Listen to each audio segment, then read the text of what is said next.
말세에 부어주실 성령을 사모하라, 이런 주제로 말씀을 드립니다. 요엘 선지자는 주전 800년경에 남유다가 바벨론으로 포로로 잡혀가기 전에 하느님의 뜻을 선포하던 선지자였습니다. 당시에는 이 타락한 종교로 인해서 정치와 사회까지 매우 타락하고 부패를 했습니다. 그래서 하나님께서는 요엘 선지자를 통하여 무서운 심판을 예고하셨는데, 그것은 곧 메뚜기 재앙과 그리고 북방 군대의 침략 전쟁을 통하여 심판을 하시겠다는 것이었습니다. 그러나 하나님은 심판의 하나님만은 아니십니다. 회개하기만 하면, 주께로 돌아오기만 하면 축복을 주시되 물질적 축복이나 영적 축복까지 모든 것 다 주시는 그런 하나님이십니다. 다시 말해서 영적 축복으로 성령을 주시겠다라고 하는 이런 약속을 우리 하나님께서 하신 것입니다. 그렇다고 하면 요엘 선지자의 예언이 무엇입니까? 오늘 말씀을 통해서 몇 가지 여러분들에게 전해드리고자 합니다. 첫째는 하나님의 영을 부어주시겠다라고 말씀하셨습니다. 요엘서 2장 28절에 보면, 그 후에 내가 내 영을 만민에게 부어주리니 너희 자녀들이 장래 일을 말할 것이며 너희 늙은이는 꿈을 꾸며 너희 젊은이는 이상을 볼 것이며, 이렇게 말씀하셨습니다. 베드로가 오순절 성령 체험을 한 후에 주님의 십자가와 부활을 증거하며 복음을 전할 때 요엘의 말씀을 인용해서 성령 부어주실 것을 말씀했습니다. 이것은 보통 은혜가 아닌 것입니다. 성령 하나님께서 제2위이신 예수님이 육신을 입고 이 땅에 오신 것처럼 인간 세계에 강림하실 것을, 성령 하나님께서 인간 세계에 강림하실 것을 예언하신 그런 말씀인 것입니다. 그리고 두 번째, 차별 없이 만민에게 성령을 부어주시겠다고 말씀하십니다. 차별이 없이 만민에게 성령 부어주신다는 그런 약속의 말씀이죠. 내가 내 영을 만민에게 부어주리니, 이렇게 말씀했어요.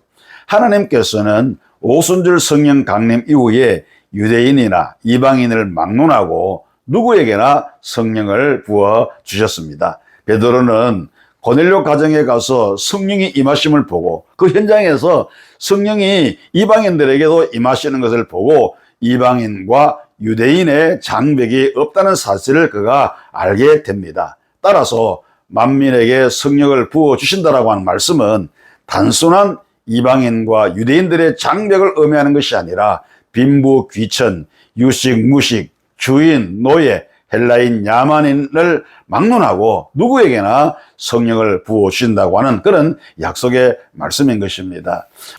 오늘날은 성령 시대입니다. 우리가 성령 충만하지 않고는, 성령의 기름 부으심이 없고는 결코 승리할 수가 없으며, 그리고 하나님께서 주신 사명을 제대로 감당할 수가 없는 것입니다. 성령 받아야 제대로 우리가 교사의 사명을 감당할 수가 있고, 성령 받아야 목자의 사명도 제대로 감당할 수 있으며, 성령 받아야 찬양대 할 수가 있고, 성령 받아야 교역자도 할 수 있고, 성령 받아야 중직자도 사명을 감당할 수가 있는 것입니다. 성령을 받아야 찬양을 할 수가 있어요. 찬양에는 육의 찬양도 있고 영의 찬양도 있습니다. 육의 찬양은 말 그대로 입만 달싹거리며 형식적으로 하는 찬양입니다. 이런 찬양에는 기쁨이 없습니다. 감동이 있을 리가 없습니다. 하나님께서도 이런 찬양은 결코 받지를 않으시는 것입니다. 성령 받아야 주님 기뻐하시는 찬양을 제대로 올려드릴 수가 있어요. 성령 받아야 주님이 기뻐하시는 기도를 드릴 수가 있어요. 성령 받아야 우리가 하나님이 받으시는 올바른 예배를 올려드릴 수가 있습니다. 예배에는 찬양, 기도, 말씀을 통하여 우리가 하나님을 만나는 것입니다. 우리의 예배를 통하여 하나님과의 만남이 없다고 하면 그 예배는 옳은 예배라고 할 수가 없습니다. 성령께서 충만히 임재해서 우리에게 감동을 주실 때 만남의 역사, 하나님과의 만남의 역사가 이루어지는 것입니다. 물론 성령이 없어도 무엇이든지 할 수가 있습니다. 그러나 거기에는 하나님의 역사가 없습니다. 인본주의만 있는 것입니다.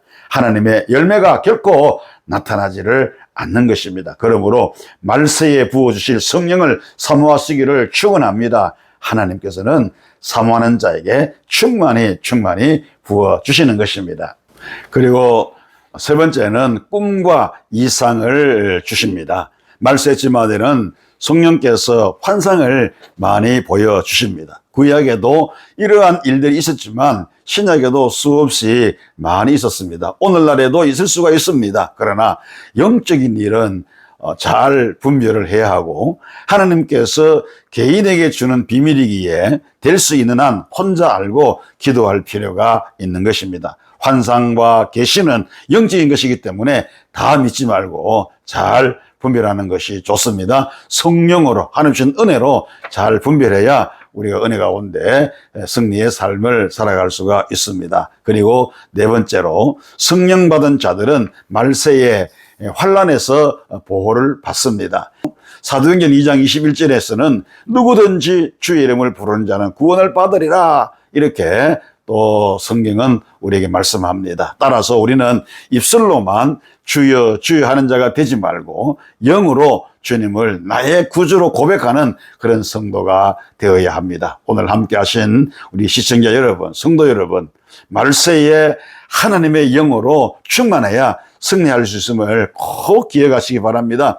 성령은 누구에게나 모두에게 차별 없이 주시는 것입니다. 꿈이나 환상 이런 것은 영적인 일이기 때문에 잘 분별해야 합니다. 성령으로 사는 자는 환난에서 반드시 보호받으며 승리할 수가 있습니다. 그러므로 오늘 함께 말씀을 받으시는 시청자 여러분, 우리 성도 여러분들은 말세에 부어주실 이 성령을 사모하시기를 바랍니다. 그래서 성령 충만해서 우리 하나님의 거룩하신 뜻을 반드시 이루어드리고 하나님 마음을 기쁘시게 하는 그런 은혜의 삶을 살아갈 수 있기를 바랍니다. 은혜가 되시기를 축원합니다.